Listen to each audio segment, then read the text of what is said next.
तो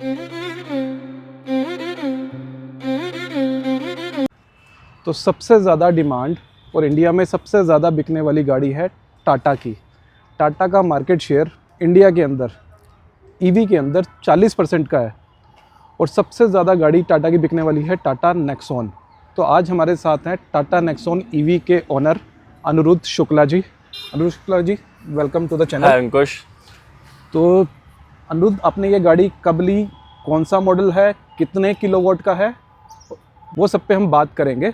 उससे पहले आप 2 वर्ड्स अपने बारे में हमारे व्यूअर्स को बता दीजिए।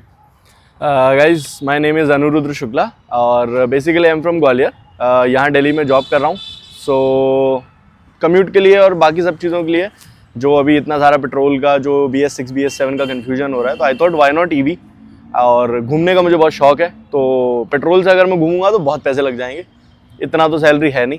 तो ईवी ली और अब सोच रहे हैं घूमें, और वही चल रहा है जब से लिए तब से। 1 महीना हुआ मुझे बेसिकली अभी लेते हुए, और तब से तो मैं घूम ही रहा हूँ। आगे आपको बताते हैं। तो अनिरुद्ध, आप ग्वालियर में रहते हैं जी, दिल्ली में काम करते हैं जी। गाड़ी का नंबर यूपी का क्यों है? ये बहुत स्ट्रेंज पार्ट है, बिकॉज यूपी गवर्नमेंट सब्सिडी दे रही थी और अच्छा, वो तब भी दे रही थी? अभी भी दे रही है। हाँ, अब तो आजकल न्यूज़ में है काफी। है, हाँ। वो 1 लाख का जो सब्सिडी आ रहा है। करेक्ट। तो मेरा एक घर है यूपी में भी है, तो मैंने सोचा वाई नॉट फ्रॉम गाजियाबाद, तो यूपी का सब्सिडी का फायदा उठाया जाए। सभी ले रहे हैं तो हाँ, सबको मिल रही है, तो हम भी लेंगे। बिल्कुल। तो इसलिए गाड़ी है यूपी की। हाँ, हूँ मैं ग्वालियर से, तो अक्रॉस स्टेट्स ट्रैवल है। तो बहुत ही बढ़िया, बहुत ही बढ़िया। अब ये बता दो, ये नेक्सॉन में क्योंकि 15 से 16 मॉडल्स आते हैं, बिल्कुल।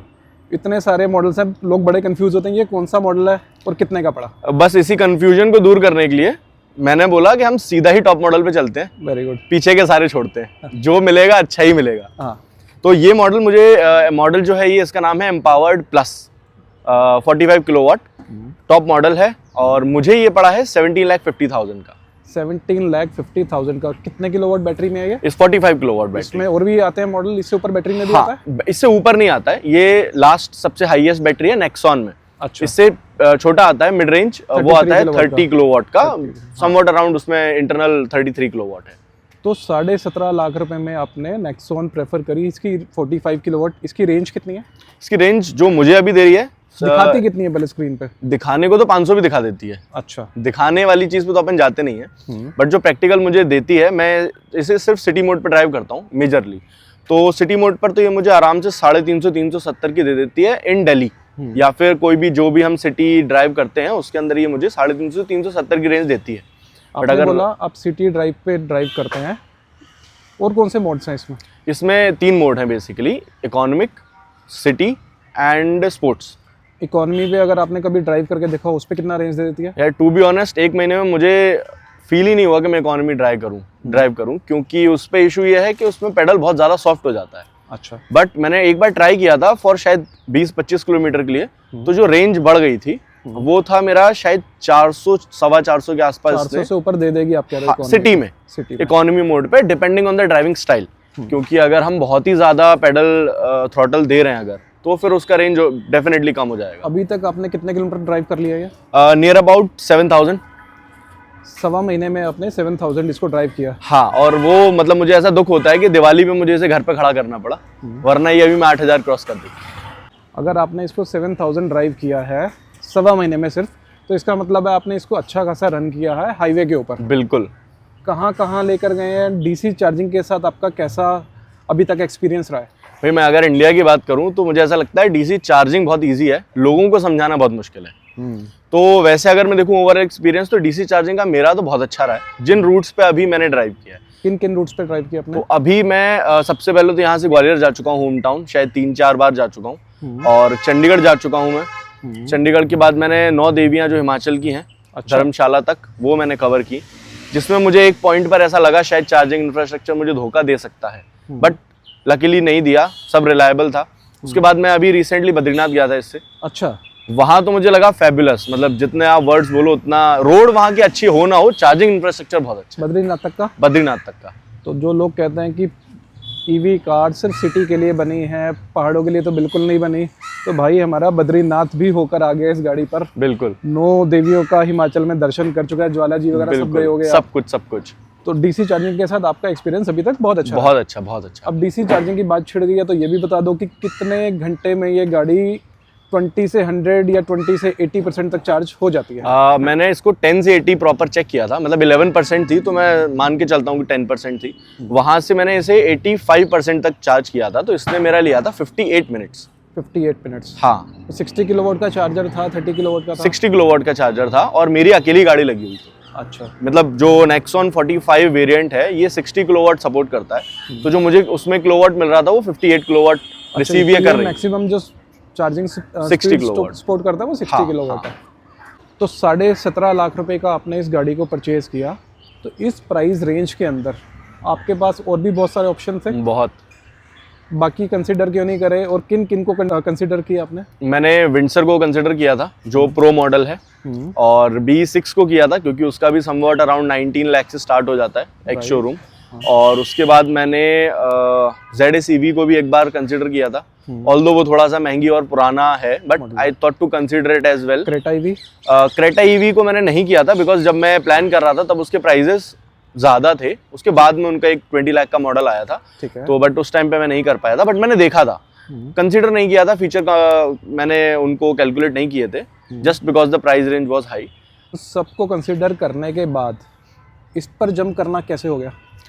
यार एक थी, मुझे जो कार लेना था, मुझे बेसिकली ये लेना था कि फैमिली ओरिएंटेड, तो जब फैमिली की बात आती है तो सेफ्टी ऑन टॉप प्रायोरिटी हो जाती है। मैंने जितनी भी बाकी यूज़ की कार्स कंपेयर की, उन सब में मुझे समझ में आया सेफ्टी कहीं ना कहीं कोई प्रॉमिसिंगली नहीं बोलता है कि यार आपको मिलेगी, और नेक्सॉन तो ट्राइड एंड टेस्टेड है सेफ्टी और सेफ्टी के मामले में तो है, मतलब 100% रिलायबिलिटी है। मैं जब इसके अंदर बैठकर ड्राइव कर रहा हूँ I feel confident, although luckily किसी के साथ भी मिस हैपनिंग नहीं होनी चाहिए, बट वो 1 सेकंड की बात होती है, तो उसके लिए हम इतने ज़्यादा कॉस्ट बियर नहीं कर सकते, हमारी लाइफ बियर नहीं कर सकते। तो पहला पॉइंट था मेरा सेफ्टी। अपार्ट फ्रॉम दैट मुझे रेंज अच्छी मिल रही थी, प्लस जो एनवायरनमेंट है अंदर केबिन का वो मुझे ज़्यादा अच्छा लगा compare to other cars. Although सबकी प्रेफरेंसेस, सबकी पसंद अपनी अपनी होती है, तो मुझे इनका इंटीरियर अच्छा लगा। स्पेस थोड़ा मुझे लगा कि हाँ कॉम्प्रोमाइज है, बट अगेन और काफ़ी ज़्यादा चीज़ें ऐसी थी जो मुझे लगा स्पेस में किया जा सकता है मैनेज। इससे पहले कौन सी ड्राइव कर रहे थे आप कार? इससे पहले नहीं, this is my first car, first and मेरी फैमिली की पूरी फर्स्ट कार है ये। तो इससे पहले हमारे पास कोई कार नहीं थी, तो वो भी एक सबके क्वेश्चंस थे कि पहली कार ले रहे हो, पेट्रोल लो, क्यों ईवी की तरफ जा रहे हो, तो उसका भी एक बहुत अच्छा आंसर है कि भाई रिलायबिलिटी। पेट्रोल ना लेकर आपने ईवी चूज़ किया, डीजल नहीं चूज़ किया आपने, सीएनजी नहीं चूज़ किया, कोई रिग्रेट तो नहीं है? मुझे तो शायद 0.01% भी नहीं है। नहीं है? बिल्कुल भी नहीं है। तो जो भी व्यूअर्स देख रहे हैं, आप उनको ये कॉन्फिडेंस देना चाहोगे कि आपने इतना ड्राइव कर दिया, सिर्फ 1 महीने में 8-9 हज़ार कर दिया ड्राइव, 7,000 पूरा हो गया है। 7,000 पूरा हो गया है। चलो ये महीना खत्म होते होते 10,000 भी आराम से, आराम से। तो जितना आपकी स्पीड है, लोग शायद 5 साल में लाख किलोमीटर गाड़ी चलाते होंगे, आप 1 साल में चला दोगे। देखते हैं, होप सो। तो आपने कभी इसका बैटरी हेल्थ चेक कराया? हाँ, सर्विस कितनी हुई पहले ये भी? अभी तो एक सर्विस हो गई है, सेकंड सर्विस बस इसी मंथ या फिर शायद इसी वीक हो जाएगी। इसका सर्विस इंटरवल क्या है? पहला है 1,500 पे हुई थी, उसके बाद हर 7,500 पे होती है। अच्छा, यूजली कार में पहला 1,500 1000 पे होता है, फिर 5,000, फिर 15,000 30,000 ऐसा चलता है। हाँ, इसमें हर 7,500 पे एक सर्विस होती है। क्या कैसा एक्सपीरियंस रहा पहली सर्विस पे? कोई चार्जेस लिया उन्होंने? नहीं, सर्विस एक्सपीरियंस तो मैं बोलूँगा टाटा का वर्स्ट है, but not from Tata, it's from the service centre. अच्छा, वो सर्विस सेंटर पर्टिकुलर खराब है। कौन से सर्विस सेंटर पे गए थे? उनका नाम भी लीक कर दो। बिल्कुल बिल्कुल, मैंने तो एक अपना जो यूट्यूब चैनल है उस पर मैंने पूरा डाला था, उनका पूरा एक्सपीरियंस डाला था, सर्विस एक्सपीरियंस। सागर मोटर है नोएडा में, सेक्टर 5 में अभी है, और काफी और पिछला वीडियो जो हमने बनाया था हैरियर का, जो पृथ्वी के साथ बनाया था, उनका भी एक्सपीरियंस सागर मोटर के साथ ही था। आज बाई चांस एक और भाई आया टाटा लेकर, वो उनका भी एक्सपीरियंस खराब रहा। बिल्कुल सागर मोटर के साथ ही। तो दो सागर मोटर वालों थोड़ा सा तो सागर वो नहीं सुधर रहे, मतलब वो खराब नहीं बोलूंगा मैं, वर्स्ट बोलूंगा, वाहियात। क्योंकि वो लोग काम नहीं कर रहे हैं बेसिकली, तो मुझे बोल बोल के काम कराना पड़ा। बट ये है कि हमने ईवी लिया है, तो जो भी बंदा ईवी ले रहा है वो एटलीस्ट इतना एजुकेटेड होता है अपनी पर्सनल कार के लिए, तो हम करा लेते हैं, बट ऐसा होना नहीं चाहिए आइडियली। राइट। तो इसमें और क्या है? कोई इसकी मोबाइल ऐप है? बिल्कुल, इसकी ऐप है aira.ev, but it's really helpful, क्योंकि उससे आप AC कंट्रोल कर सकते हैं, लॉक अनलॉक कर सकते हैं, आप अपना ट्रिप्स प्लान कर सकते हैं। एंड जो सबसे अच्छी बात उन्होंने की है, पहले नहीं थी जो, रिसेंटली उन्होंने ट्रिप इंक्लूड करने के साथ साथ चार्जर्स अदर कंपनीज के भी इंक्लूड करना स्टार्ट कर दिए हैं, अच्छा and you can do the payment as well. अच्छा, तो वो wallet बहुत अच्छी चीज़ है। जो हमारे को अलग अलग कंपनीज की ऐप डाल के उसके वॉलेट में पैसा डालना पड़ता था, वो सोल्यूशन टाटा दे रहा है। दे रहा है, 100% नहीं, बट दे आर वर्किंग। तो वॉलेट है या डायरेक्ट पेमेंट होता है? नहीं, वॉलेट है। वॉलेट है हाँ, प्रॉपर। वॉलेट है। टाटा EZ 4 ऐप उसका अलग है, बट वो दोनों लिंक्ड है। आप तो जैसे ही ये जाएंगे, मैं इस एक्सपीरियंस से इस चीज़ का प्रेज करना चाहूँगा टाटा को। बिल्कुल मैं MG चला रहा हूँ, MG का भी अपना एक ऐप है जिसका नाम है eHub by MG, राइट। लेकिन उसमें वॉलेट नहीं है। तो अक्सर DC चार्जिंग का कई बार स्टार्ट नहीं होता, फेल हो जाता है, लाइट चली जाती है, तो वो पैसा वॉलेट में वापस नहीं आता, वो आपके अकाउंट में आता है, और अकाउंट में आने में 6 से 7 दिन लग जाते हैं। बिल्कुल, तो इस केस में वॉलेट ज़्यादा बेटर रहता है। हाँ। और उसमें इंस्टेंट रिफंड आ जाता होगा। इंस्टेंट रिफंड आता है। ऐसा मेरे साथ हुआ भी है। टाटा के मैंने चार्जर पे चार्ज किया था, तो वहां से मेरा अमाउंट फंस गया था, क्योंकि मैंने बीच में चार्जिंग स्टॉप कर दी थी। वो एक सेशन का पूरा पैसा लेते हैं, but with in I think seconds, not even a minute, मेरा अमाउंट रिफंड हो गया था। एक और चीज़ कंफर्म कर दो, बाकी ऐप्स में स्टैटिक पे मैंने चार्ज किया, जियो पे किया, सबने किया होगा। टाटा की ऐप में इसमें भी ऐसा ही है कि आपने 500 रुपये डाला एग्जाम्पल के लिए, वो पैसा आपका GST कटने के बाद का आता है उसके अंदर वॉलेट। बिल्कुल, वो दुख होता है थोड़ा सा। नहीं दुख नहीं है, ठीक है, वो कटना तो है ही ना। कटना तो है, अल्टीमेटली तो कटना है। ठीक है, वो उसमें वैसा दिखा देता ना। बिल्कुल, तो अगर वो आपका अमाउंट डिडक्ट होने के बाद ही आता 18% GST काटने के बाद वो दिखाता है। बिल्कुल। बाकी लोग वॉलेट में पूरा दिखाते हैं, लेकिन जब चार्ज करते हैं उसमें 18% उसमें कट GST जाता लगाते हैं। हाँ। ये थोड़ा सा डिफरेंस है, अगर कोई लोग कंफ्यूज हो उसके बारे में। टाटा की है, अगर आप चार्जिंग ऐप यूज़ कर रहे हो तो ऐसा होता है टाटा के अंदर। बिल्कुल। तो अब मुझे ये बताओ, इसके साथ में अपने ये टॉप मॉडल लिया, कौन कौन से चार्जर मिले आपको? मुझे इसके साथ 2 चार्जर मिले हैं। एक मिला है 7.2 किलोवाट का, और एक मिला है होम चार्जर जो हमारा 3.3 किलोवाट का। कोई एडिशनल पैसा देना पड़ा इसके लिए? नहीं, टॉप मॉडल के टॉप और सेकंड टॉप के साथ वो चार्जर इंक्लूडेड होता है। इंक्लूडेड है। बिल्कुल। घर के चार्जर से कितनी देर में दोनों चार्जर से गाड़ी चार्ज हो जाती है? 3.3 की अगर मैं बात करूं, जो होम चार्जर होता है, भाई बहुत टाइम लेती है। मतलब खड़े रहो, सो जाओ, सब कर लो, तो भी वो चार्ज 100% नहीं होगी। बेसिकली इट डिपेंड्स कि आप कितने % से चार्ज कर रहे हो। अगर मैं 100% की बात करूं तो लगभग 19 से 20 घंटे लेती है। और 7.2 वाले से अगर मैं बात करूं तो समवट अराउंड 6 to 7 आवर्स अच्छा, फुल चार्ज होने में। आपने बताया आप हैं ग्वालियर से वैसे जी। और आपका यूपी में भी घर है, तो यहाँ पर आपके पास अपना घर है या आप रेंटेड है? यहाँ अभी दिल्ली में जो मैं रह रहा हूँ वो रेंटेड है। तो कैसे आप मैनेज करते हैं चार्जिंग? क्योंकि ये क्वेश्चंस भी सबके दिमाग में रहता है। बहुत काफ़ी लोग इस चक्कर में ईवी नहीं ले पाते कि यार मेरा रेंट का घर है, मैं कहाँ चार्ज करूँगा, कौन से फ्लोर पे रहते हैं, क्या एक्सपीरियंस है, कैसे कर रहे हैं, वो एक बार बता दो। मैं रहता हूँ एक्चुअली जो ओनर है उनके साथ ही, जो हमारा बिल्डर फ्लोर होता है। ठीक है। तो उसमें इशू ये है कि मैं रहता हूँ सेकंड फ्लोर पर, तो मैं चार्जर इंस्टॉल नहीं करवा सकता हूँ अभी के लिए।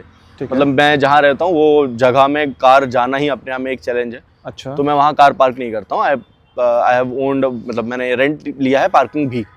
तो वो बट वो दैट इज कि मैं पेट्रोल लूँ या ईवी लूँ, that is the same cost I have to bear. Okay. तो अभी चार्जिंग के लिए मेरे लिए जो एक लक है वो है मेरा office. I get free charging there. कहाँ पे ऑफिस है आपका? मेरा ऑफिस है नोएडा में। फ्री में चार्ज है वहाँ पे? हाँ। कैसे? जो उन्होंने एक्चुअली वो लगा रखे हैं, 16 एम्पियर के सॉकेट लगा रखे हैं। I can go and I can plug into it. जब जाके लगा लेते हो या बिल्कुल। नहीं, जब जाके लगा सकते हो, बिकॉज डेडिकेटेड ईवी पार्किंग बनाई है उन्होंने। अच्छा। They are much more aware about the electric vehicle. अच्छा। तो उन्होंने डेडिकेटेड स्पेस एलोकेट किया है। नोएडा वालों को आपका एड्रेस बता दें, कहाँ पे ऑफिस आपका? सब सारे एड्रेस तो बता सकते हैं बट एंट्री नहीं मिलेगी उसके लिए आपको कांटेक्ट करना पड़ेगा। बट चलो, ये भी अच्छा हो गया।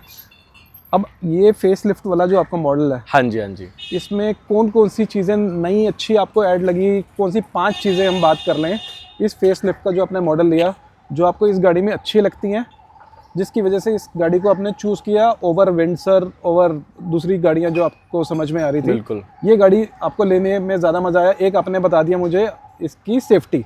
बिल्कुल। बाकी 4 पॉइंट अगर आप बता सके तो। बिल्कुल। जो सेकंड पॉइंट है विच इज सीटिंग पोजीशन।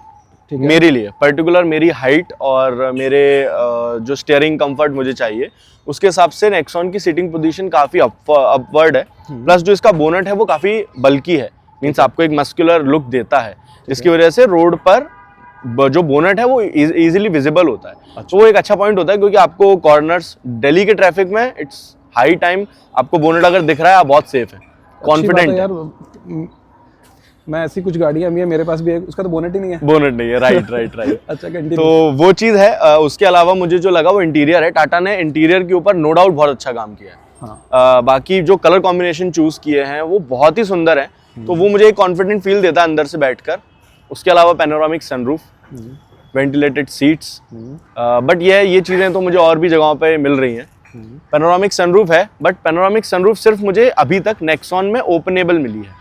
बाकी में मोनोरूफ है, वो खुलती करेक्ट, नहीं है। वो खुलती ये नहीं है। भी काफ़ी लोगों की प्रेफरेंस रहती है। जैसे मैं भी इससे पहले MG एस्टर चला रहा था, हाँ हाँ, तो मुझे भी अगर आज पूछे कोई तो मोनोरूफ अच्छी लगती है या सनरूफ, ये पैनोरामिक सनरूफ अच्छी लगती है, तो शायद मैं भी बोलूंगा कि पैनोरामिक सनरूफ ज़्यादा बेटर है। ज्यादा बेटर एक ग्लास रूफ से बेटर है कि कुछ Correct. खुलने वाला हो, कहीं पहाड़ों पर जाए तो ठंडी हवा तो लगे। और मैंने किया भी है, मतलब बद्रीनाथ के जो व्यूज हैं वो बहुत सीरीन है। हाँ। तो वहां पर अगर आपके पास पैनोरामिक सनरूफ है, AQI दिल्ली से तो शायद करोड़ों गुना अच्छी है, तो वहां पर उसका एक्चुअल यूज समझ में आता है। एक रीज़न ये भी है दिल्ली वालों को ज़्यादा घूमने का कि एक महीने में हम 7,000 8,000 चला रहे हैं कि दिल्ली का AQI इतना ज़्यादा खराब हो गया। मैंने तो न्यूज़ पे देखा था, मतलब हुआ था मेरे साथ, तो एक ट्रिप मेरी ऐसे ही प्लान हुई थी कि मैंने न्यूज़ पे देखा, वो बोल रहे थे कि कोई तो डॉक्टर थे, पता नहीं थे या नहीं, बट जो भी था न्यूज़ पे तो मुझे दिखा रहे थे, उनका ऐसा बोलना था कि अगर हो सके तो 2 हफ्ते के लिए दिल्ली छोड़ दो।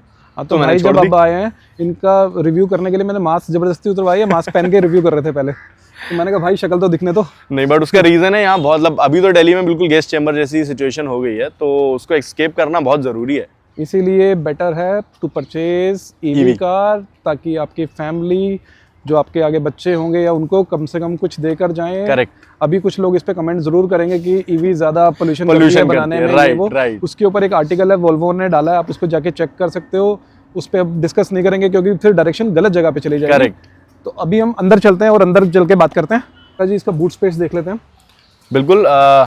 तो शुक्ला जी इनफ है वैसे तो एक फैमिली के लिए। बिल्कुल, मुझे ये स्पेस इसलिए अच्छा लगता है बिकॉज मेरी फैमिली में अभी 3 ही लोग हैं, फादर, मदर और मैं, तो हम तीनों का सामान तो इसमें बहुत इजीली आ जाता है, उसके बाद भी काफ़ी स्पेस बचता है, तो मेरे सब सफिशिएंट है। प्लस अभी जो मैंने 2 ट्रिप्स की हैं, जो मेरी 1500 प्लस ही थी दोनों, उसमें 5 लोगों का सामान था एंड फुल पैक गाड़ी गई थी, वो भी बहुत इजीली आ गया था। थोड़ा सा क्रम्पल हुआ था बिकॉज मेरे साथ में फीमेल्स ज़्यादा थी, तो उनका सामान तो सबको ही पता है, तो इस चक्कर में, बट हाँ इजीली आ गया था, सब कुछ अच्छे से फिट हो गया था। हमें जितना सामान लेके जाना था हमने कुछ भी बाहर नहीं छोड़ा था, तो मेरे लिए तो ये मोर देन सफिशिएंट है। तो बॉर्न EV कार है तो इसमें नीचे तो कोई स्पेस नहीं होगा? बिल्कुल स्पेस है, बहुत सारा स्पेस है।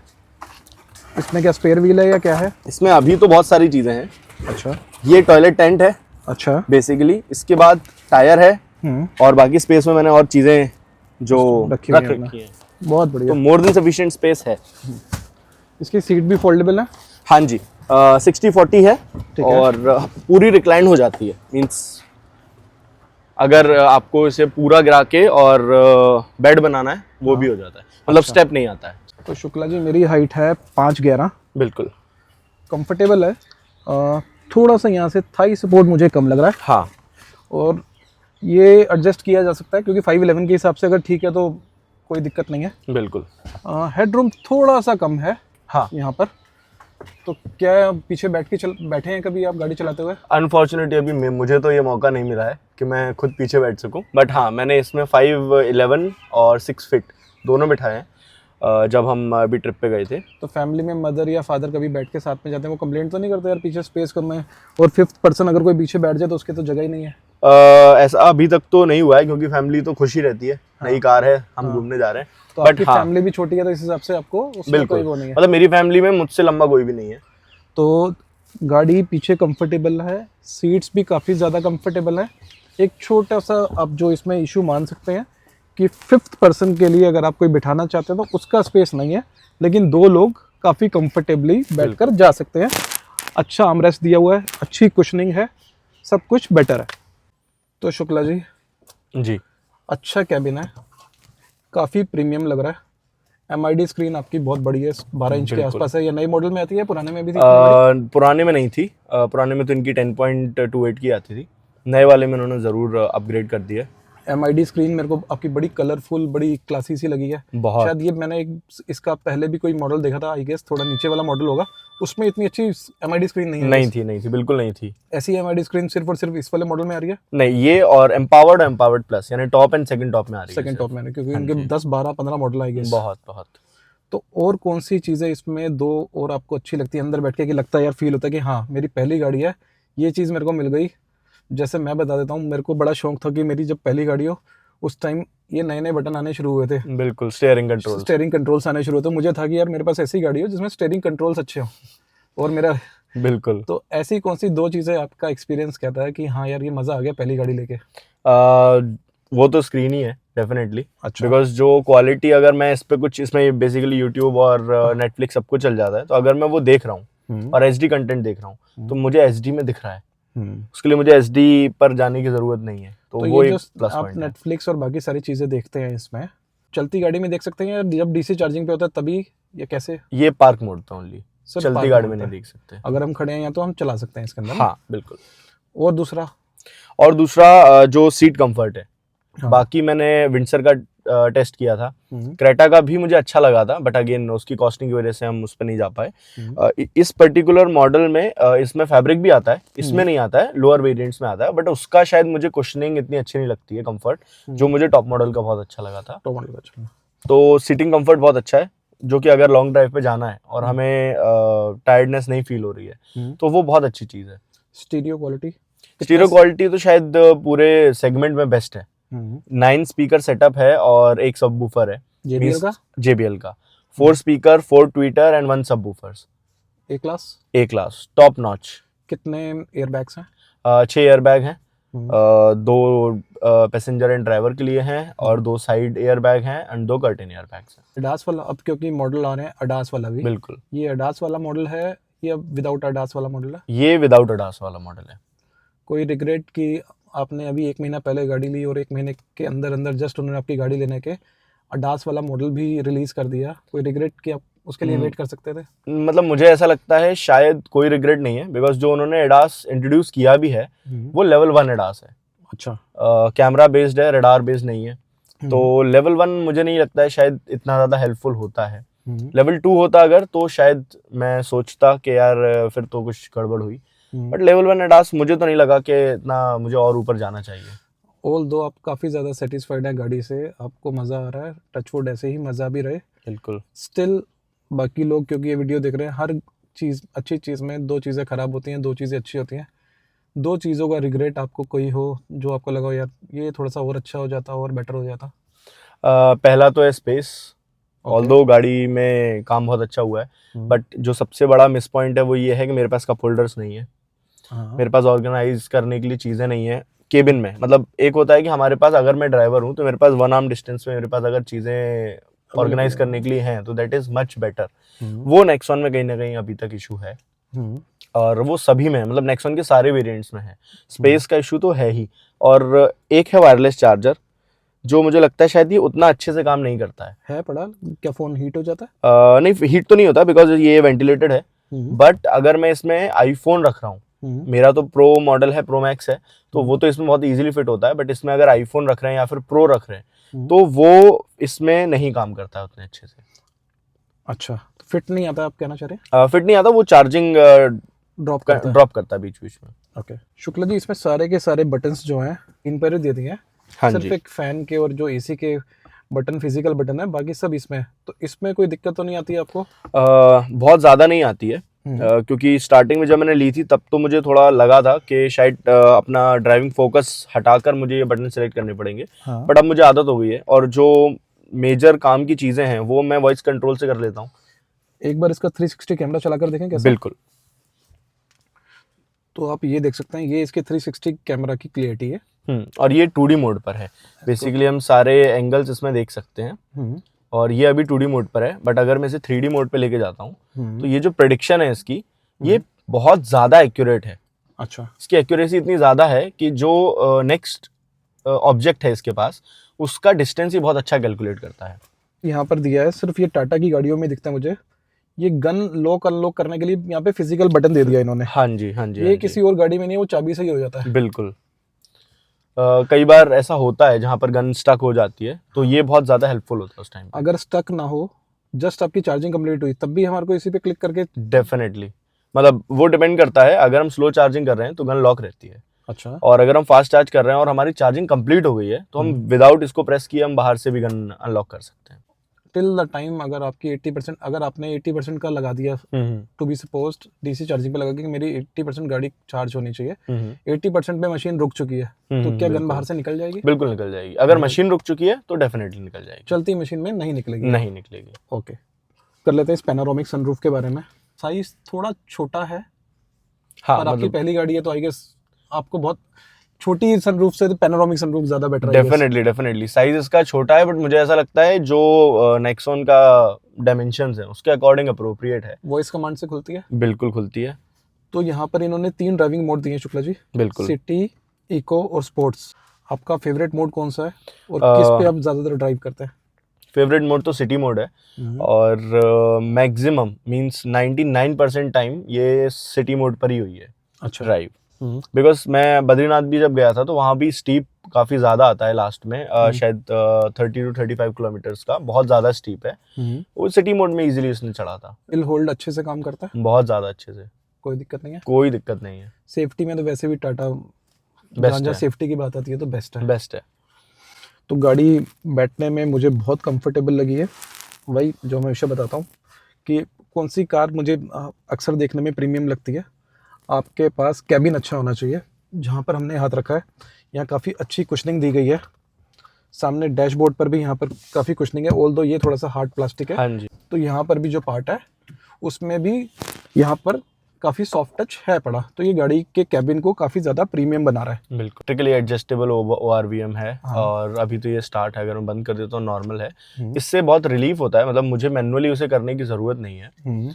और जब भी पीछे से लाइट आती है, जो हमारे आफ्टर मार्केट जो हेडलाइट्स यूज़ करते हैं लोग, उनका ग्लेयर काफ़ी ज़्यादा होता है, तो उसमें मुझे बिल्कुल भी स्ट्रेस लेने की ज़रूरत नहीं पड़ती है। वो ऑटोमेटिकली हैंडल कर लेता है, दिन हो या रात हो, इट डजंट मैटर। मेरे लिए बहुत ईजी है। वर्क्स भी काफ़ी बड़ा है इसका। कूल्ड है। ग्लव बॉक्स कूल्ड है। तो एक बार ये भी दिखा देता हूँ मैं आपको। ये ग्लव बॉक्स का इनका साइज है, काफ़ी बड़ा ग्लव बॉक्स है, काफ़ी डीप है।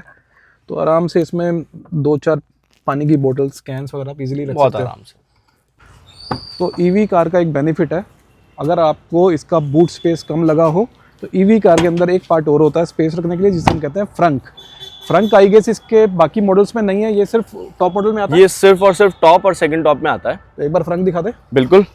अच्छा यूज़ मैं आपको अभी बताता हूँ जो मैं यहाँ यूज़ कर रहा हूँ। तो ये बॉर्न ईवी कार नहीं है, फिर भी इसमें अच्छा खासा फ्रंक दिया गया है। एक बार फ्रंक खोल के दिखा दीजिए। ये फ्रंक का स्पेस है। हाँ, ये देख लीजिए, ये फ्रंक का आपका कुछ स्पेस है। अगर किसी को ये स्पेस कम लगे तो मैं ये बता देता हूँ, ये बॉर्न ईवी कार नहीं है, उसके बाद भी इसमें फ्रंक का स्पेस दिया गया है और भाई इसको काफ़ी अच्छे से यूज़ कर रहे हैं। इन्हीं से पूछ लेते हैं, ये किस काम में आ रहा है शुक्ला जी? मेरा जितना भी चार्जिंग का सेटअप है, हाँ, ये एक्सटेंशन है, हाँ, अर्थिंग रॉड है, हाँ, और मेरा चार्जर है जो होम चार्जर जो मैं कैरी करता हूँ हर जगह, वो तीनों चीज़ें इसी में फिट हो जाती हैं। हाँ, अलग से आपके पास बिल्कुल भी नहीं बनाने की जरूरत नहीं है, आराम से इसी के अंदर फिट आ जाती है। अभी अगर मैं दिखा दूं तो इन्होंने रखा भी हुआ है इसके अंदर ना, ये सेटअप बना के। ये एक्सटेंशन है, ये अर्थिंग रॉड है, चार्जर भी इसी में यहाँ पर आ जाता है। तो अर्थिंग रॉड भी एक बड़ा मेजर पार्ट है। आप कई बार जाते हो चार्जिंग पे लगाते हो, गाड़ी चार्ज नहीं हो पाती है, आपको अर्थिंग की जरूरत होती है, तो भाई ने एक प्रॉपरली अर्थिंग रॉड बनाकर रखी हुई है। तो आप भी ये सारे काम कर सकते हो, ज़्यादा मेहनत का काम नहीं है। कोई भी आपको वेल्डिंग वाला कोई भी 50 रुपये लिए थे मुझसे, तो बना के दे दिया था। तो ये था आज का हमारा रिव्यू शुक्ला जी के साथ। नेबर ही है, मेरे पड़ोस में ही निकले हैं हम लोग, और एक हमारा ग्रुप बना हुआ है ईवी कार्स का। जिस भी भाई को कोई भी कंसर्न है, कोई भी दिक्कत है, कोई भी सोच में है कि ईवी कार लेनी चाहिए नहीं लेनी चाहिए, अगर ले ली है तो परेशान है, तो उस ग्रुप का लिंक इन कमेंट में डाल देता हूँ। आप जाइए उसको, ग्रुप को ज्वाइन कर लीजिए, और जो भी आपके क्वेश्चंस और कंसर्न है हम लोगों से डिस्कस कीजिए, शायद हम लोग उसको सोल्व कर पाएँ। बिल्कुल। शुक्ला जी का भी अपना एक यूट्यूब चैनल है, उसका नाम बता दीजिए। The driven diary. और इसका स्क्रीन पे आपके आ रहा होगा, जाइए भाई को फॉलो कीजिए, भाई को सपोर्ट कीजिए।